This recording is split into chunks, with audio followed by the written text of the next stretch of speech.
Israel ने Iran पर हमला बोल दिया है। इजरायली सेना ने ईरान की राजधानी तेहरान में बमों से हमला किया। इसके अलावा इजरायल ने ईरानी आर्मी के ठिकानों और उसके न्यूक्लियर ठिकानों को भी निशाना बनाया है। इजरायल ने बयान जारी करके कहा है कि उसने ईरान पर हमला किया है और ईरानी मीडिया ने भी तस्दीक करी है इस बात की कि तेहरान में विस्फोटों की आवाज सुनी गई।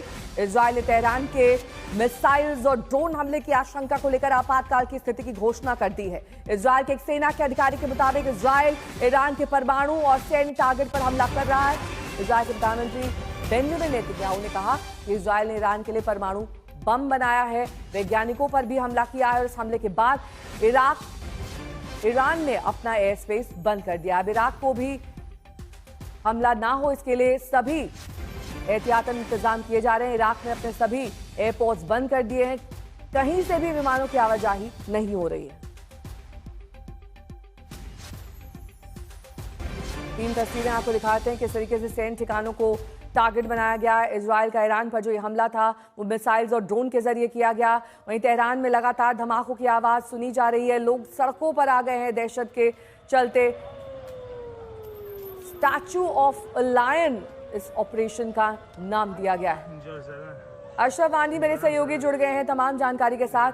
अशरफ, ये जो लगातार हमले किए जा रहे हैं और जिस तरीके से ईरान को निशाना बनाया जा रहा है, इजराइल का तो ये अंदाज ही ऐसा रहा है, पहले भी हमने इतिहास में ऐसा देखा, एक बार फिर से वो अपनी उसी करतूत पर उतर आया है। बिल्कुल नेहा, लेकिन दरअसल इन हमलों में, इन ताज़ा हमलों में फ़र्क ये है कि इसमें कुछ बड़े जो इस्लामिक रेवोल्यूशनरी गार्ड्स हैं, जो कि सबसे एलीट सेना ईरान की है, उसके प्रमुख कमांडरों को निशाना बनाया गया है।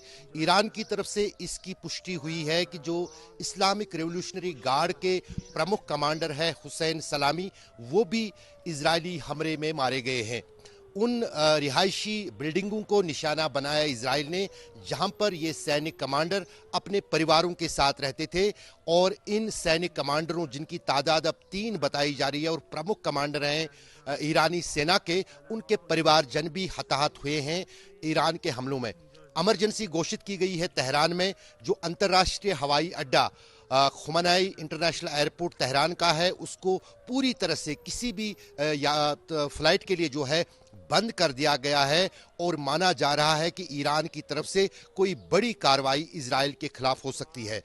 जो तेहरान से अभी तक खबरें आ रही हैं, क्योंकि सुबह का समय था, काफ़ी सुबह ये हमले जो हैं इजराइल की तरफ से हुए हैं।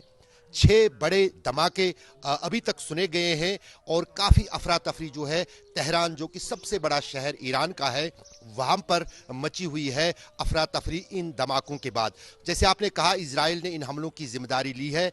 उनका कहना है कि उन्होंने जो न्यूक्लियर साइंटिस्ट से कई दशकों से और सालों से इजराइल चुन चुन कर जो है ईरान के इन वैज्ञानिकों को निशाना बना रहा है, कभी तेहरान में, कभी दुनिया के दूसरे देशों में, जिनकी तादाद अभी तक जो है करीब 24 से भी ज़्यादा वैज्ञानिकों की हत्याएं इजराइल की मोसाद, जो खुफिया एजेंसी है, उसने करवाई है। लेकिन ये जो हमला है, इस पर कई हफ्तों से इजराइल तैयारी कर रहा था। उनकी तरफ से कोशिश थी कि अमेरिका को धकेलें ईरान के खिलाफ युद्ध में, लेकिन डोनाल्ड ट्रंप उस पर राजी नहीं हुए। डोनाल्ड ट्रंप ने बातचीत की प्रक्रिया ईरान के साथ शुरू की थी, जिसका जो एक और दौर था वो इतवार को जॉर्डन में होना था। वो बातचीत अब शायद हो सकता है कि वो बातचीत भी जो है जॉर्डन में नहीं हो पाएगी। लेकिन उस बीच सबसे बड़ी जो इसका संकेत मिला था, जो international atomic energy research authority है, जो IAEA के नाम से जाना जाता है, उन्होंने 20 साल में पहली बार कल जो है एक रेजोल्यूशन पास किया था, जिसमें उन्होंने